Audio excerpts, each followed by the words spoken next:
Ayan ang aming tinuluyan dito. Ang naiwan. Yan isa pong bagay na wag natin kaligtaan mga guys pag nag-check out na tayo, lalo na ay check-in po, wala maiwang gamit sa loob ng room. Ayan, may naiwan lang po kami ay pagkain.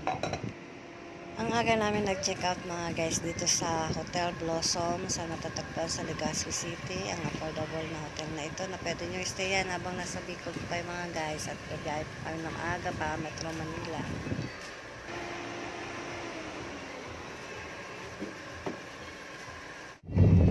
Mga guys, ito nga pala yung direksyon na nilabasan namin galing hotel saan kami nagstay. Itong lugar na to.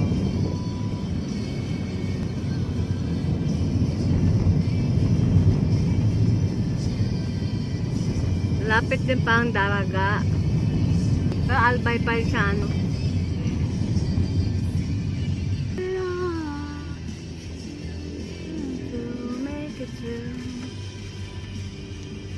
Kabangan Elemental School.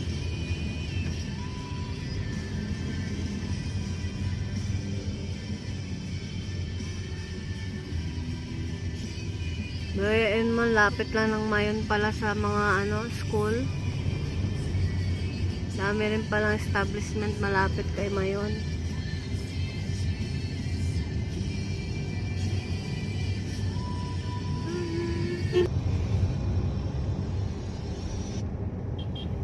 Pero okay yung mga daanan sa ano, no? Sa Bicol. Wala masyadong sirang daanan halos. May ilang gasolinahan din nasa likod nitong ano, sa harap pala, sa harap ng Mayon, daming gasolinahan, daming school. Sa may Daraga Road ito.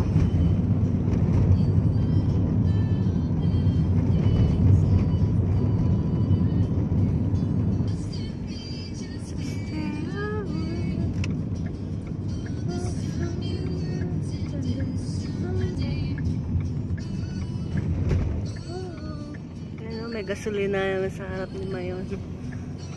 Ay, ay, ay.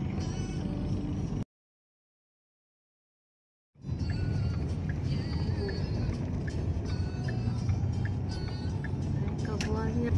Diyan no, sa babaw niya no.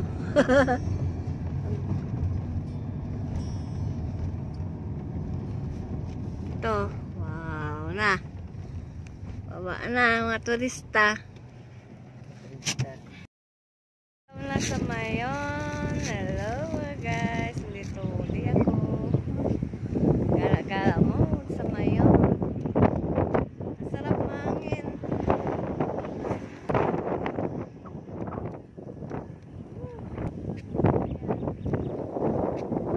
View dito. Ayan si Mayon, oh. Buong-buo siya ngayon.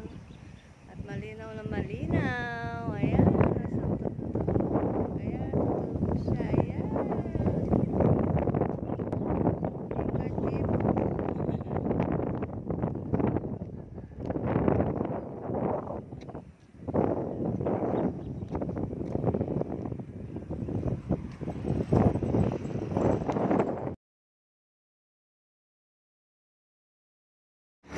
Ayan, nagmodel-model ang kamamihan sa Mayon.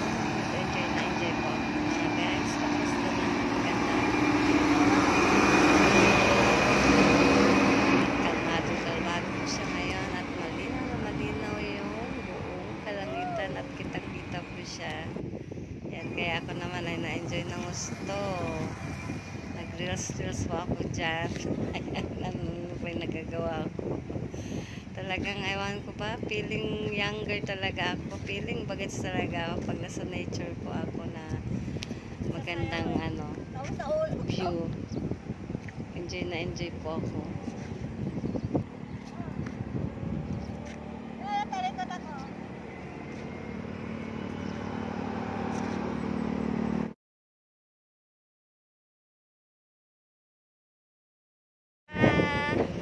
Saya ang kamamihan, nakabidyo muli sa mayan. Ayan siya, ang ganda niya talaga mga guys. Perfect talaga count. Ayan talaga. Ayan ko pa, may irrigation dito. Ayan, may hagdan naman siya.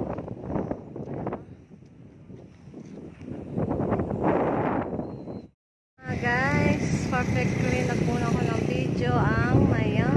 Ayan. Palibot ng mayan.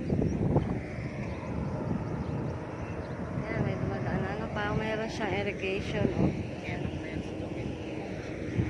Ito irrigation? Ha? Wait lang, di. Wait lang, di. Nagkagawa ako pa sa YouTube. Naka-landscape kasi sa YouTube. Guys. Dito ako sa likuran ng ng Daraga. Kasi yung kanina sa side sa Daraga yon, sa harap ng Mayon. Ito sa likuran naman ng Mayon. Ayan. Nakita talaga yung buong view. Wala halos bahay dito. Open area pa siya. Hindi kagaya doon sa Daraga.